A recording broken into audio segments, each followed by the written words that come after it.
Assalamualaikum warahmatullahi wabarakatuh. Alhamdulillah binikmati tatimmus shalihat. Kaifa halukum ya banati? Arji ilallah daiman fil hamasa wa tab'an ala syukrillah azza wajal. Oke, alhamdulillah pada hari ini kita bertemu kembali untuk pelajaran sirah ya.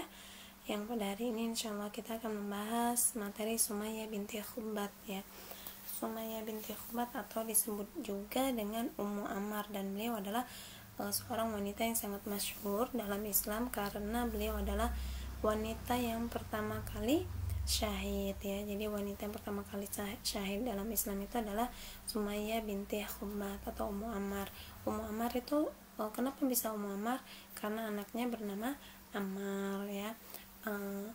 Atau kalau misalnya ibu nih disebut Ummu Ukasyah, itu namanya kunyah ya. Kunyah itu panggilan ketika seseorang sudah memiliki anak atau sesuatu yang dia sayang, atau kita dianggap sebagai walinya lah, seperti itu. Ummu Ukasyah, atau kayak Abu Hurairah nih. Abu Hurairah disebut bapaknya kucing gitu ya. Kenapa? Karena sangat menyayangi kucing sampai-sampai seperti menyayangi seorang anak gitu Mbak. Jadi mendapat gelar Abu Hurairah. Atau ketika kalian sangat menyayangi kucing, bisa juga kalian mendapat kunyah Ummu Hurairah ya. Bisa Bu, begitu bisa. Jadi kunyah mendapat gelar bukan mendapat gelar, kunyah itu panggilan yang nisbatkan kepada sesuatu yang kita sayang. Oke, pertemuan pada hari ini kita akan memulai dengan bacaan basmalah. Bismillahirrahmanirrahim. Allahumma la sahla illa ma ja'altahu sahla wa anta taj'alul hazna idza syi'ta sahla. Oke, Ibunda Ammar ya, beliau adalah Sumayyah binti Khubat. Sebelumnya beliau adalah seorang budak dari Abu Hudzaifah radhiyallahu anhu, kemudian dibebaskan oleh Abu Hudzaifah ya. Yasir adalah sebelumnya nih pernikahannya Sumayyah dengan Abu Ammar ya. Jadi pernikahan Sumayyah dengan bapaknya Ammar yaitu Yasir nama bapaknya. Jadi dikenal juga dengan keluarga Ammar atau keluarga Yasir sebetulnya mereka ini. Nah, Ibunda Ammar menikah dengan Yasir atau bapaknya Ammar itu karena Yasir adalah seorang rekan atau sahabat dari Abu Hudzaifah ya. Abu Hudzaifah radhiyallahu anhu.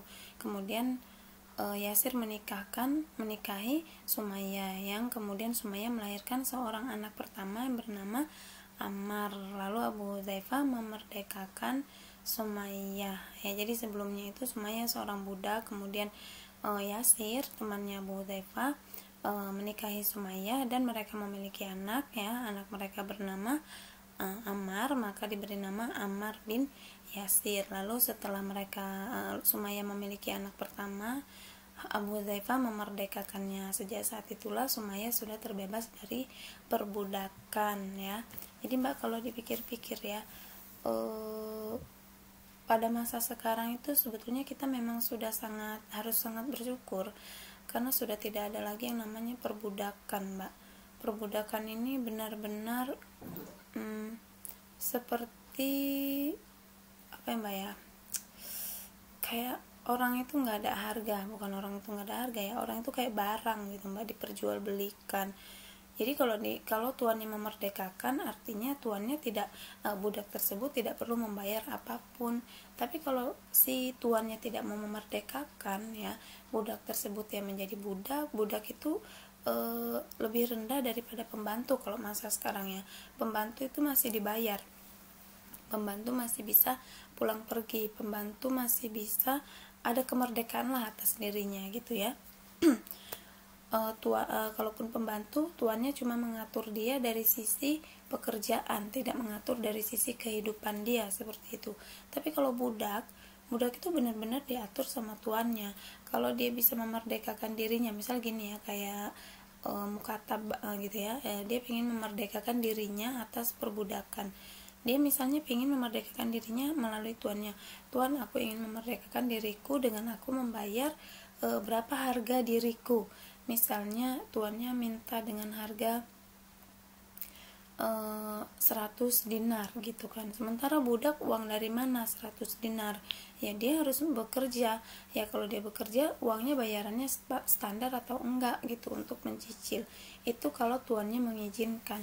Kalau tuannya enggak ngizinin, ya udah dia jadi budak selamanya gitu kan, seumur-umur jadi budak. Tapi kalau tuannya itu baik, tuannya itu apalagi pada masa itu tuannya adalah pengikut Muhammad seperti itu, ya rata-rata budak bisa dibebaskan seperti itu Mbak. Tapi kalau misalnya tuannya adalah orang-orang musyrik dan budaknya ingin mengikuti risalah Muhammad, yang terjadi seperti Bilal bin Rabah ya, disiksa, ditindih batu panas di padang pasir yang sangat gersang, sehingga dicambuki, dipukuli, sampailah akhirnya Abu Bakar As-Siddiq membebaskannya dengan uang berapa dirham gitu ya, bukan dinar sama dirham. Dinar ya, dinar kan emas, kalau dirham perak seperti itu. Maka kita tuh harus sangat-sangat bersyukur dengan kondisi sekarang. Artinya bagaimana rasa cinta kita, rasa terima kasih kita kepada Nabi kita Muhammad Sallallahu Alaihi Wasallam, karena beliaulah dihapus masa perbudakan Mbak. Jadi budak itu dari, kita lihat nih, pernah nonton kisah Ashabul Kahfi nggak Mbak? Pernah ya? Kalau belum pernah bolehlah nonton, cari di YouTube Mbak, daripada kuotanya buat nonton K-pop atau buat nonton kartun-kartun anime yang tidak membawa manfaat seperti itu ya. Nonton film Ashabul Kahfi atau film-film yang memang mendidik dari sisi kisah sahabi ya, seperti itu kan sudah banyak difilmkan ya. Nah, salah satunya Ashabul Kahfi. Ketika Antuna nonton film Ashabul Kahfi ya, Ashabul Kahfi itu film yang mereka adalah 7 pemuda yang mendapat hidayah untuk bertauhid kepada Allah, tapi itu masa sebelum datangnya Muhammad, artinya itu masa fatroh. Jadi masa sebelum datangnya Muhammad, sebelum datangnya Islam disebut fatroh gitu ya, karena nggak ada Nabi Isa kan udah diangkat ke langit kan. Nah, pada masa Nabi Isa diangkat ke langit sampai menunggu turunnya diutusnya Muhammad, itu disebut fatroh. Nah, pada masa itu manusia berpegang pada apa? Harusnya kan berpegang pada Injil sesuai dengan kitab terakhir ya, kitab yang diberikan oleh Nabi Isa. Namun banyak dari mereka yang menyeleweng seperti itu, sehingga adalah mereka dikisahkan para pemuda, yaitu Ashabul Kahfi. Kita lihat dari sisi film itu ada raja yang namanya Dicyanus ya. Dia adalah raja yang sangat otoriter, kemudian dia bahkan menuhankan selain Allah, yaitu patung Jupiter seperti itu kan. Nah, orang-orang yang tidak memiliki harta, yang dianggap tidak bangsawan, mereka dijadikan budak. Budak itu hidupnya nggak bebas seperti itu. Beda ketika kita pada masa kini benar-benar diberi kebebasan untuk berislam, diberi kebebasan kita untuk bersujud kepada Allah. Maka kenapa kita tidak melakukan peribadahan sebaik-baik ibadah hanya kepada Allah saja? Mengapa kita malah lebih memilih kehidupan yang terkadang lebih menjerumuskan kepada kemaksiatan hanya karena satu tadi ya, nafsu, keinginan. Orang itu bermaksiat karena apa sih Mbak? Ya karena nafsu. Nafsu itu muncul karena apa? Karena syahwat, seperti itu. Syahwat itu bagaimana bisa muncul? Ya karena tundukan seseorang terhadap Robnya, terhadap aturan yang dibawa oleh nabinya, seperti itu ya. Semoga kita adalah orang-orang yang bersyukur dengan keadaan kita masa kini, dengan keadaan kita sekarang, yang bisa berislam tanpa adanya tekanan dari manapun, dan kita bisa menjalankan syariat Allah dengan bebas seperti itu ya, syariat Allah tanpa adanya larangan untuk memakai hijab, tanpa adanya larangan untuk ke masjid ya. Begitu bisa dipahami ya Mbak ya. Kepeloporannya dalam memeluk Islam. Kenapa Bu kok bisa sih Sumayyah itu masyhur banget gitu ya? Jadi seseorang itu bisa masyhur karena alasan-alasan yang mereka pastinya punya andil dalam dakwah Islamia. Mereka pastinya yang punya kisah yang luar biasa dalam memuliakan syariat Allah seperti itu. Nah, bagaimana Sumayyah dan keluarganya bisa tertulis sejarahnya dalam tinta emas sampai hari kiamat? Ya, jadi begini. Tatkala Allah mengutus Nabi Muhammad SAW membawa petunjuk, yaitu untuk berdakwah, menyebarkan dakwah Islamia, Ammar yang pertama kali dia itu seorang pemuda loh, Ammar ini. Jadi Ammar menjadi orang pertama yang menerima cahaya Islam. Jadi dia ketika Rasul mulai menyebarkan dakwah Islamia, itu kan masih sembunyi-sembunyi ya, belum yang terang-terangan, masih di Baitul Arqam ya, di rumah Arqam seperti itu. Nah, Ammar adalah orang pertama yang menerima dakwah Islam itu, yang beriman kepada Allah, termasuk asabiqun al-awwalun ya. Kemudian dia berdakwah kepada ayahnya yaitu Yasir, dan berdakwah kepada ibunya yaitu Sumayyah. Nah, lalu setelah dia berdakwah kepada ayah ibunya, Masya Allah wa tabarakallah ya, keduanya langsung menerima dakwah itu dan memeluk Islam, sehingga masuklah mereka menjadi keluarga yang terbilang asabiqun al-awwalun atau awalul fil Islam. Mereka termasuk orang-orang yang menerima syariat Islam pertama kali seperti itu. Kemudian ketika mereka sudah mulai memeluk syariat Allah, memeluk agama Muhammad, seperti biasa ya, orang-orang kafir Quraisy itu sangat gencar menyiksa kaum muslimin, dan padahal pada saat itu adalah dakwah masih sembunyi-sembunyi. Tapi kalau ketahuan, oh dia mengikuti Muhammad gitu kan, nah itu bakal habis tuh, apalagi dari kalangan orang-orang miskin, Mbak, dari kalangan budak ya, atau ya bekas budak lah seperti itu. Nah, orang yang dari kalangan bangsawan saja diganggu gitu ya, apalagi yang dari kalangan orang-orang miskin seperti itu ya. Nah, tapi cobaan yang besar tidak menghalangi mereka untuk tetap beriman kepada Allah dan Rasul. Kenapa? Jadi gini, Mbak, mereka ini kan orang Arab asli ya, mereka itu sangat memahami makna dari wahyu yang Allah turunkan kepada Nabi. Kemudian ketika Nabi menyampaikan kalam Allah, mereka itu paham bahwasanya Al-Quran itu adalah kata-kata yang sangat indah. Karena mereka kan orang Arab menyukai syair ya, syair itu kan indah. Kalian kalau mendengarkan puisi nih, anak-anak yang seni, anak-anak yang suka puisi itu indah nggak? Syair-syairnya menurut kalian tuh indah nggak? Bahkan kalau tentang cinta itu seperti menggugah hati gitu kan.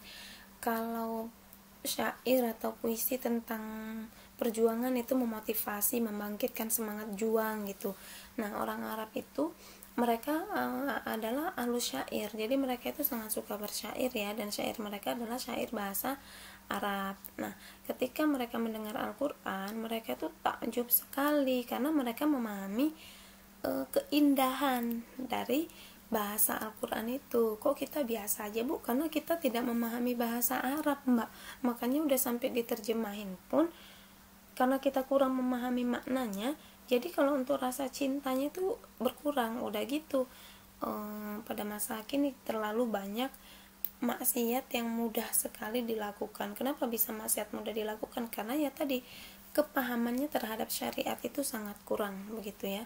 Nah, kemudian ketika Ammar bin Yasir dan keluarganya sudah memeluk Islam, itu cobaan dari kaum Quraisy ya sangat berat, sangat banyak ya. Kaum Quraisy mencurahkan seluruh amarah dan murkanya terhadap semua yang menampakkan keislamannya ya, dari kalangan sahabat, baik itu secara terang-terangan atau sembunyi-sembunyi ya. Jadi kaum Quraisy itu tetap aja mengincar siapapun dari mereka yang memeluk agama Muhammad atau meninggalkan agama nenek moyang mereka seperti itu.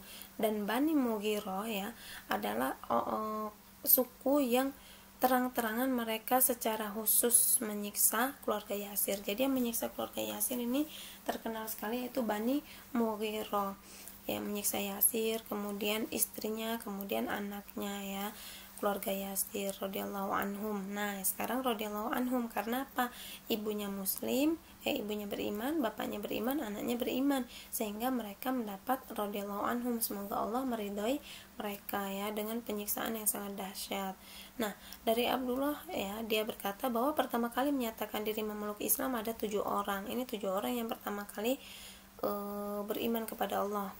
Rasulullah, Abu Bakar, Ammar, kemudian ibunya Ammar yaitu Sumayyah ya, Suhaib, kemudian Bilal, kemudian Mikdad radhiyallahu anhum. Nah, 7 orang ini Rasulullah ya bisa menjalankan dakwahnya, mendapat perlindungan dari Allah melalui pamannya. Siapa?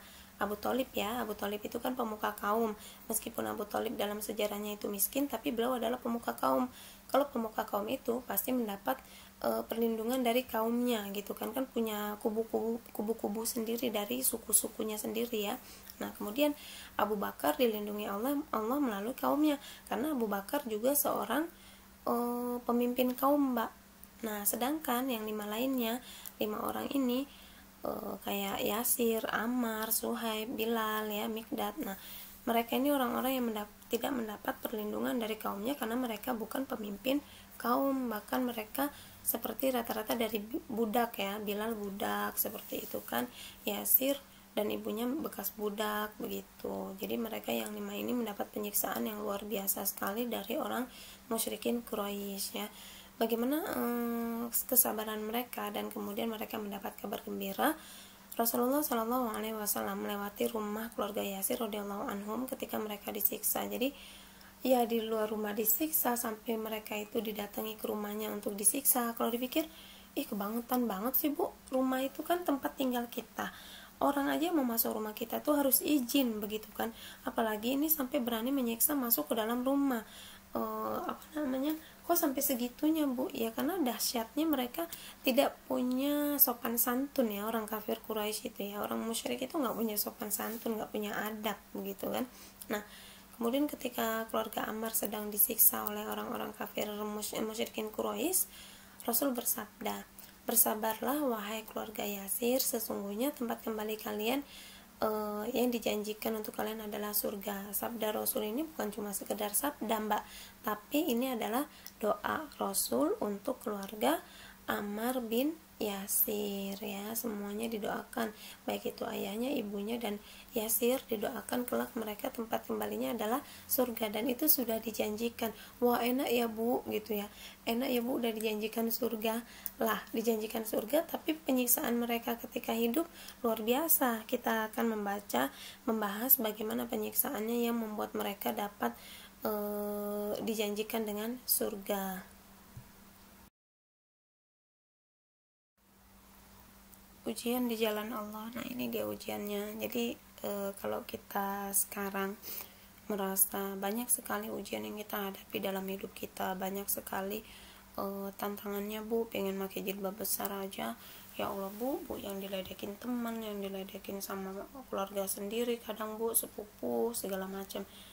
Ya sabar, karena ujian yang sekarang kita alami itu nggak seberapa, nggak ada tandingannya dengan ujian-ujian orang-orang terdahulu ya. Orang-orang terdahulu kita akan tahu bagaimana ujian yang mereka hadapi. Ketika kita tahu ujian mereka untuk mempertahankan keislaman mereka, keimanan mereka pada Allah dan Rasulnya, itu nggak ada apa-apanya dengan ujian kita pada masa kini. Kalau kita cuma dikatain, tua banget sih lu sekarang pakai begini, nggak gaul banget sih lu pakaiannya kayak karung, jauh Mbak dari namanya penyiksaan zaman dulu. Jadi ya kenapa makanya yang ibu ingatkan kembali ya, bersyukur antum ada di Ashabikun, meski mungkin dikenal sekali Ashabikun itu gurunya galak-galak atau gurunya harus on time semua begitu ya.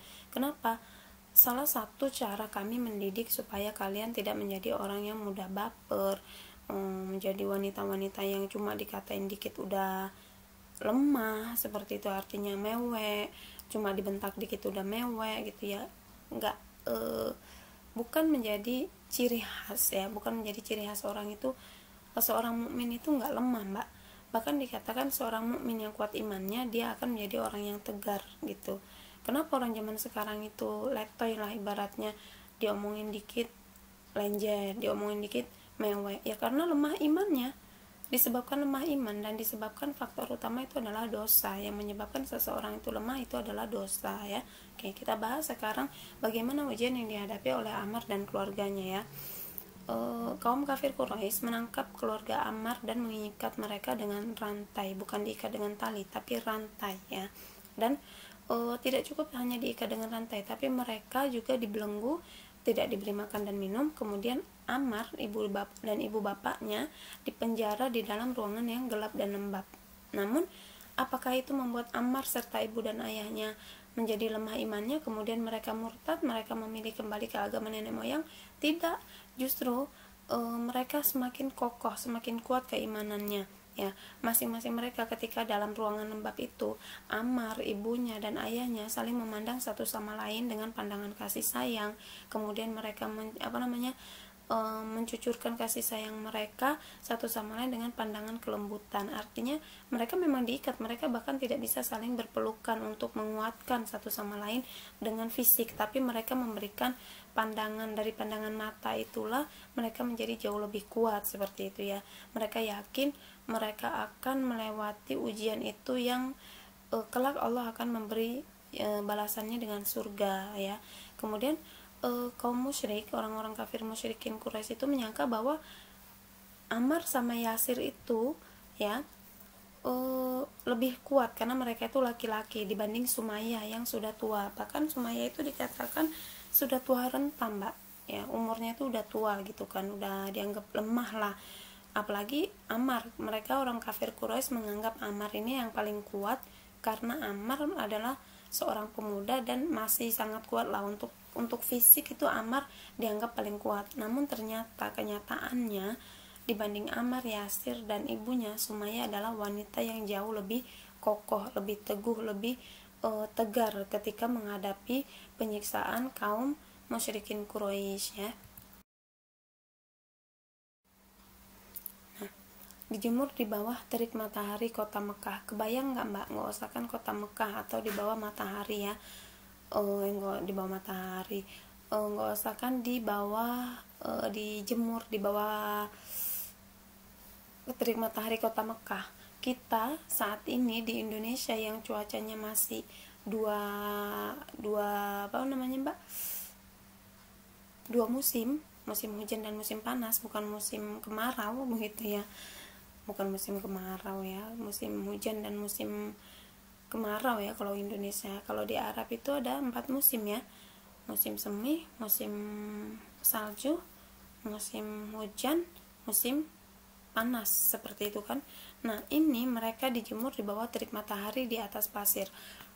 Kita coba aja nih pagi ini pada di rumah ya, nanti deh keluar rumah, nggak usah pakai sendal, nggak usah jalan Mbak, berdiri aja di aspal atau di pinggir luar rumah seperti itu, nggak usah pakai sendal. Coba, panas lah Bu. Nah iya, itu panas ya. Apalagi ini mereka Ammar dan keluarganya, setelah mereka dibelenggu, mereka dirantai, mereka udah nggak dikasih makan dan minum, mereka dijemur di bawah terik matahari kota Mekah, yang mana kota Mekah itu dikenal kota yang sangat gersang, kota yang sangat tandus ya, seperti itu. Mekah itu jantungnya kota Mbak ya. Jadi benar-benar kota ini Mekah ini sangat gersang. Kemudian Mekah ini dikenal dengan pusat untuk perjualbelian, pusat bisnis lah, seperti itu. Kalau sekarang Jakarta, kalau tempat kita Jakarta gitu ya. Nah, belenggu penjara dan kelaparan tidak menggoyahkan keimanan keluarga Yasir.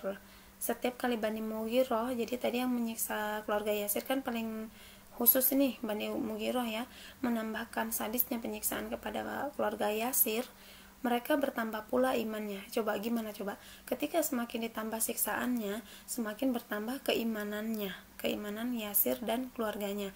Sehingga akhirnya orang-orang Bani Mughirah ini merasa kayak jengkel gitu kan Mbak. Mereka akhirnya berembuk, kemudian udah tambahin aja siksaannya gitu. Nah, setan dan Firaun merasuki orang-orang kafir Quraisy ini ya, jadi setan ya. Kenapa Firaun Bu? Firaun itu kan dibilang sejahat-jahatnya penguasa ya, sampai dia berani mengakui dirinya sebagai Tuhan begitu kan, sampai diibaratkan seperti itulah setannya Fir'aun ya, merasuki orang-orang Bani Mughirah ini, terutama Abu Jahal bin Hisham ya. Abu Jahal bin Hisham berpendapat, dia malah justru memberikan solusi nih untuk Bani Mughirah, bahwa Ammar dan kedua orang tuanya harus dikeluarkan dan dipertontonkan di halayak ramai seperti itu. Bisa dibayangkan gak mbak, udah disiksa, kemudian dirantai, dibelenggu, nggak dikasih makan minum, udah lemah lah ibaratnya ya. Mereka nggak puas. Kenapa? Karena keluarga Ammar semakin kuat keimanannya. Ya udah nih, dikeluarin aja, diseret aja gitu kan. Abu Jahal berpendapat, kita tontonin aja ke masyarakat kota Mekah. Akhirnya mereka harus dijemur di tempat yang paling panas di luar kota Mekah. Mereka satu persatu diikat di tempat itu ya, di kota Mekah itu, kemudian dijemur di bawah sinar matahari dan diikat dengan rantai besi agar bertambah panas kulit Ammar dan keluarganya saat tersengat sinar matahari. Kalau kita pernah megang besi nggak?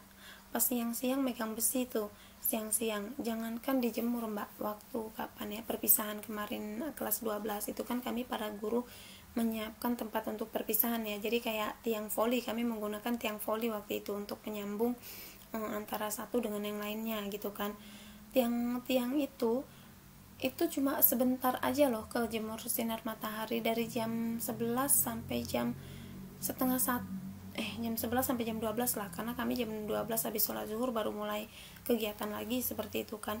Ya Allah, itu tuh nggak ada seharian kejemur tiang besi tadi kan, besi ya tiangnya, panasnya subhanallah mbak, apalagi seharian dijemur di bawah terik matahari ya. Nah, kita bisa bayangkan betapa panasnya. Tadi ibu bilang kalau nggak bisa ngebayangin, coba aja praktikin, mbak keluar terus mbak berdiri di aspal tanpa menggunakan alas, nggak usah pakai kaos kaki. Bu katanya keluar rumah jangan harus pakai kaos kaki, ya udahlah pakai kaos kaki lah ya, pakai kaos kaki sebagai alasnya. Tahan berapa lama? Kurang kerjaan banget sih bu. Bukan kurang kerjaan, itu supaya kita bisa tahu betapa perjuangan umat Islam itu luar biasa sekali. Nggak ada apa-apanya dengan kita yang sekarang baru digodain dikit udah mewek, udah nggak pede gitu kan. Jadi memang kita harus tahu bagaimana perjuangan Islam pada masa itu, sehingga kita pada masa kini bisa menikmati indahnya Islam, nikmatnya Islam, tanpa melewati penyiksaan yang sangat luar biasa seperti Ammar dan keluarganya. Ini baru Ammar dan keluarganya, belum keluarga-keluarga yang lain seperti itu kan. Kemudian setelah mereka diikat dengan dirantai dengan besi ya, kemudian mereka dijemur, mereka dipukul dan disiksa dengan sekeras-kerasnya dan dibiarkan mereka kelaparan, kehausan ya. Dan benar-benar Bani Mughirah melaksanakan rencana yang diusulkan oleh Abu Jahal bin Hisham ya. Jadi Abu Jahal bin Hisham ini benar-benar laknatullah alaih ya. Ini kita mendoakan Abu Jahal yang sudah mati seperti ini karena dia tidak beriman, bahkan dia mati dalam keadaan musyrik. Itu ketika kita mendoakan seperti ini, bertambahlah siksaan dia di kuburan mbak ya. Maka kenapa kita ketika hidup sekarang beramal solih, kelak ketika kita mati yang diingat orang tentang kita adalah kebaikan kita. Misalnya gini, ya Allah tiba-tiba kok kangen si fulana ya gitu kan, ya tahu dia orangnya baik, kalau misalnya ini nih kayak begini nih lagi istirahat dia suka neraktir kita, ya baik, tahu ya Allah sedih ya ditinggal. Nah ketika seseorang itu mati kemudian dia diingatkan, orang-orang ingat akan kebaikan dia, maka kuburan dia akan diberi kenikmatan, dilapangkan kuburnya. Tapi ketika seseorang mati kemudian dia yang diingat, ya Allah aku kok inget ya dulu dia waktu masih hidup kan dia tuh rese tahu, jam-jam segini tuh kalau misalnya mau ke kantin sepatu kita disembunyiin, iya tahu ngeselin banget lagi ya, udah gitu masuk ngata-ngatain kita lagi di belakang. Nah ketika ada orang mati ya mbak ya, yang diceritakan adalah keburukannya, maka kuburannya akan semakin menyempit dan dia ditambah penyiksaannya. Maka saat ini adalah kesempatan bagi kita untuk beramal solih, kelak ketika kita mati orang akan mengingat kita akan kebaikan-kebaikan kita saja ya. Jangan sampai udah kita mati malah disumpahi, ya Allah sedihnya ya. Nah oke ya, terkadang orang-orang Bani Mughirah ini ya, algojo-algojonya yang nyiksa itu bukan tuannya, malah justru algojonya yang berbadan besar ya. badannya besar, berkulit hitam gitu kan. Nah, mereka terkadang berhenti menyiksa bukan karena kasihan, Mbak, tapi cuma sekedar menunggu Ammar dan keluarganya bangun dari pingsan gitu kan. Saking dahsyatnya penyiksaan itu ya, saking jahatnya mereka menyiksa keluarga Ammar bin Yasir ya, keluarga Ammar dan kedua orang tuanya, mereka sampai pingsan. Dan kalau mereka pingsan, algojonya itu berhenti, Mbak. Lah pingsan ngapain dipukulin, ngapain disiksa, nggak terasa kan. Nah, ketika mereka sudah sadar dari pingsan dari pingsannya, algojonya mulai lagi, mulai apa, mulai menyiksa Ammar dan ibu bapaknya. Ya Allah, sedih banget ya. Ini makanya masyhur kisah ini dalam Islam, karena memang luar biasa sekali perjuangan mereka. Tidak ada kata mereka ingin mundur dari beriman kepada Allah, nggak ada kata mereka ingin murtad, nggak ada, Mbak. Justru dikisahkan semakin besar penyiksaan mereka, semakin kuatlah keimanan mereka ya, luar biasa sekali. Nah, syahidah pertama, tadi ya kita bahas tentang penyiksaan ya, penyiksaan di bawah terik matahari. Di Arab itu nggak ada musim hujan ya, Mbak ya. Di Arab itu adanya musim salju, musim semi, musim gugur, musim panas, nggak ada musim hujan. Hujan itu cuma iklim di Indonesia ya, musim hujan itu musim hujan dan musim kemarau gitu ya. Ya Allah, 4 musim di Arab ini, bayangin nggak ada musim hujan. Kenapa? Karena kenapa gersang sekali ya, karena nggak ada musim hujan. Adapun per 4 bulan ya, per 4 bulan kan biasanya kalau musim di Arab itu musim salju, kemudian musim semi, kemudian musim gugur, kemudian musim kemarau, musim panas, seperti itu. Ketika musim panas itu sangat dahsyat, tinggi sekali panasnya, derajat kepanasannya itu sangat dahsyat seperti itu. Bahkan dikatakan ketika keluar rumah kulit-kulit itu seperti matang terbakar. Ya Allah, nggak kebayang ketika keluarga Ammar disiksa di bawah terik matahari, dan saat itu adalah saat musim yang sangat panas sekali ya, di atas pasir. Pernah nggak megang pasir panas, Mbak? Telur aja mungkin matang. Kalau misalnya pasir ini ya, panas yang sangat tinggi suhunya, kemudian telur dimasukkan ke dalam pasir itu bisa matang ya. Jangankan itu, di mana nih namanya, di Jawa itu ada daerah apa namanya, Mbak ya, tempat piknik itu kan ada pemandian air panas gitu ya, Dieng apa, kalau nggak salah Dieng ya. Itu kan ada air panasnya ya. Kata teman-teman ibu yang pernah ke sana, mereka masak telur aja bisa mateng di sana. Ini masih di Indonesia, apalagi di tanah Arab yang memang tempatnya tandus, tempatnya gersang ya, seperti itu ya. Jadi lagi-lagi ibu ingatkan, Mbak, sabarlah kalau kita lagi diuji, sabarlah ketika kita sekarang sedang menghadapi hijrah ya. Apalagi Antuna sekarang, bukan Antuna aja, kita sekarang berada di zaman yang mana akhir zaman, maraknya perzinahan, maraknya perampokan, maraknya Mbak, ujian, fitnah, yang justru itu adalah fitnah untuk melemahkan anak-anak muda. Yang dilemahkan sekarang oleh musuh-musuh Islam itu justru anak-anak muda, Mbak. Kenapa? Karena anak muda kan anak muda itu adalah orang yang masih harusnya punya tenaga yang kuat, semangat yang kuat, yang luar biasa seperti itu kan. Nah, orang-orang kafir pada masa kini tahu yang diserang itu bukan lagi orang-orang tuanya, tapi anak-anak mudanya. Diserang dengan apa? Dengan tontonan, dengan anim-anim, dengan musik-musik jahiliyah seperti itu. Ketika anak-anak mudanya lemah, maka sangat mudah bagi orang-orang kafir untuk menggulingkan, untuk mengalahkan Islam. Namun yang perlu diketahui, Islam itu tidak akan pernah punah. Islam itu tidak akan pernah hancur, karena Islam adalah agamanya Allah. Siapa yang menjaga? Allah. Nah, kenapa kita orang-orang muda ya, usia-usia kita muda itu diserang? Karena mereka beranggapan kalau remaja-remajanya lemah, mudah sekali diserang. Kenapa? Tidak ada yang kuat di antara kaumnya, seperti itu. Tidak ada yang kuat di antara para pemuda-pemudanya. Tinggal kakek-kakek yang lemah, bapak-bapak yang udah capek dengan bekerja, ibu-ibu yang sudah capek melahirkan, seperti itu. Nah, jadi kita Antuna ya, kitalah, karena ibu kan masih melahirkan generasi masa datang ya, mendatang ya. Antuna adalah pembentuk generasi mendatang ya, seperti itu. Harus benar-benar memahami syariat Islam supaya kelak musuh-musuh Islam tidak mudah untuk menyerang dari pola pikir. Pertama itu dari pola pikir. Kalau sekarang ya itu tadi menganggap remeh, Allah cuma anim juga bu, ya Allah bu cuma gambar juga. Ya gara-gara anim itu kalian lupa waktu, gara-gara anim itu kalian berani ngelawan orang tua, gara-gara anim itu uang yang orang tua kasih kalian gunakan untuk membeli atau digunakan untuk hal-hal yang tidak bermanfaat, yang tidak mendatangkan pahala, seperti itu kan. Oke ya, kita lanjut. Syahidah pertama, Abu Jahal atau alias Amr bin Hisham ya, pemimpin orang-orang musyrik yang sangat pendengki, dan dia adalah orang yang sangat durhaka, dan dia adalah orang kafir yang selalu melaksanakan dan orang-orang kafir selalu melaksanakan perintah Amr bin Hisham tadi, karena dia termasuk dari pemuka ya, pemuka kaum dia nih.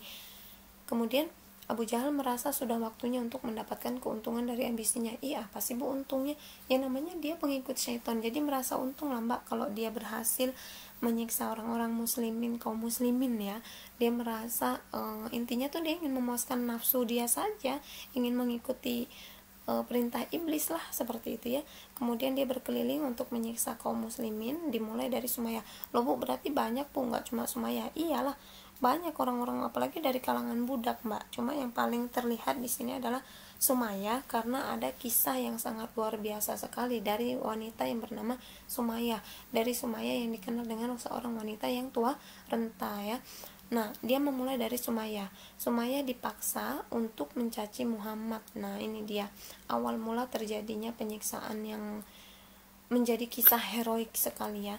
Jadi Abu Jahal atau Amr bin Hisham mendatangi Sumayyah, kemudian dia memaksa Sumayyah untuk mencaci nabinya ya, nabi kita, dan mencela Allah, seperti itu, untuk mencaci Allah dan Rasul. Kemudian kenapa sih bu harus begitu? Supaya Sumayyah menjadi orang yang murtad gitu mbak, kembali ke agama nenek moyangnya, itu menyembah berhala. Lah kalau dipikir-pikir udah disiksa habis-habisan, tinggal ibaratnya napas terakhir, ternyata habis murtad malah mati, kan menyesakkan dada sekali ya.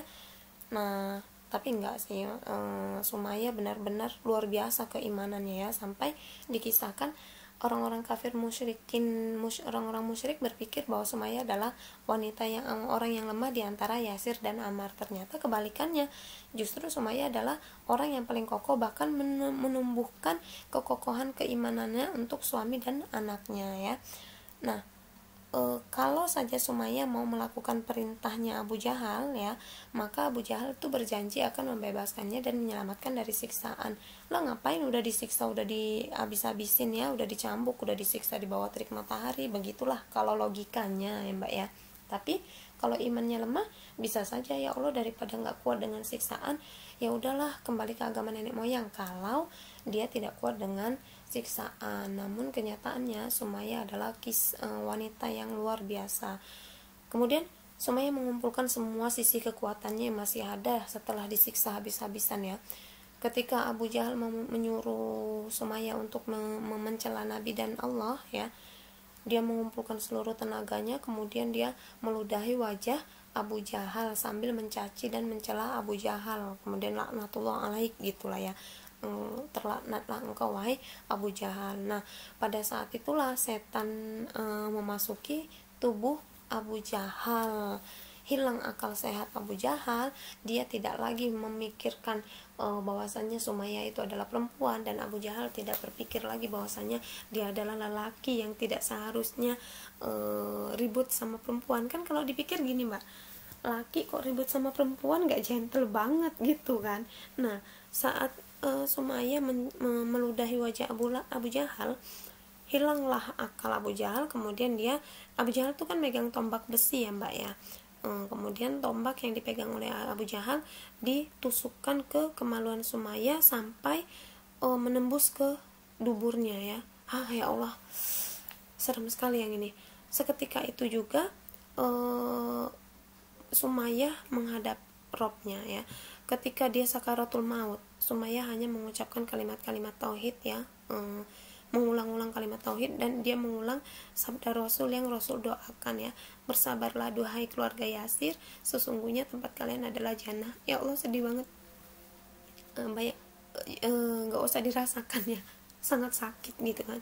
Bayangin aja, pernah nggak Antuna naik sepeda kemudian kejedut itunya, terpleset saat menggoyang sepeda, kemudian kejedut itunya sama palang sepeda, ngilu banget kan mbak, apalagi ini dihunuskan ke kemaluannya kemudian sampai tembus ke dubur. Ya Allah sedihnya. Ada nggak ujian Sumaya yang seimbang dengan ujian kita saat ini? Nggak ada ya mbak ya. Maka bersabarlah dengan ujian Allah ya. Nah begitulah Ibunda Ammar, wanita yang syahid pertama kali dalam Islam. Makanya kenapa dia mendapat gelar syahidah awal, syahidatul ula fil Islam, ya karena dia adalah satu-satunya wanita yang ketika syariat Islam ditegakkan dan ketika dia menghadapi penyiksaan sampai dia menjelang pada ajalnya, dia berislam ya, dia bertauhid kepada Allah, dia masih memeluk agama Muhammad Shallallahu Alaihi Wasallam, yaitu agama Islam. Demikian ya kisah keluarga Ammar bin Yasir ya. Kemudian Ammarnya gimana bu? Kita tambahin sedikitnya, ayahnya juga disiksa gitu ya, sampai ayahnya menghadap ke robnya dalam keadaan syahid insya Allah. Kemudian dari kejadian itu Ammar itu merasa benar-benar terpukul gitu ya. Ammar benar-benar terpukul melihat ibunya ya. Ya Allah gimana sih rasanya seorang ibu yang sangat dicintai sudah tua renta gitu kan.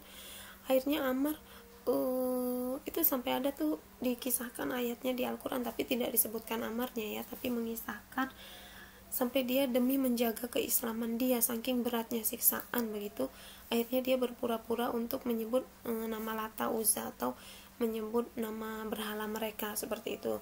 Akhirnya benar dibebaskan Ammar ya. Ammar dibebaskan, tapi dia menghadap ke Nabi dan dia mengakui bahwasanya itu tidak tulus dari hati dia betul-betul merasa berkhianat pada Allah dan Rasul. Nah barulah di dalam Al-Quran bahkan dikatakan jika itu dia mengucapkan kalimat tadi ya, kalimat Lata Uzzah tadi tidak dari hatinya atau hanya dari lisannya saja karena beratnya siksaan, maka dia cukup bertobat dan dia tidak dikatakan dia murtad seperti itu. Ya Allah luar biasa sekali perjuangan orang-orang terdahulu untuk membela menegakkan syariat Islam. Tanpa mereka Islam tidak sampai seperti ini mbak. Tanpa perjuangan mereka kita mungkin tidak memiliki motivasi untuk terus berada di jalan Allah.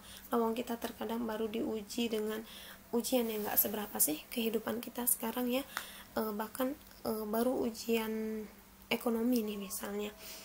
Sering kan terjadi bencana alam di negara kita kan, yang entah tanah longsor, entah itu tsunami ya, diuji akhirnya yang tadinya kaya, yang kemudian hartanya ludes semuanya karena musibah itu, dikasih sekotak atau sekardus mie instan sama 10 kilo gula tapi disuruh murtad. Itu udah banyak orang yang mau mbak, dan itu pernah terjadi di Aceh, dan bahkan ketika kejadian apa tuh mbak ya, Banten juga sempat terjadi.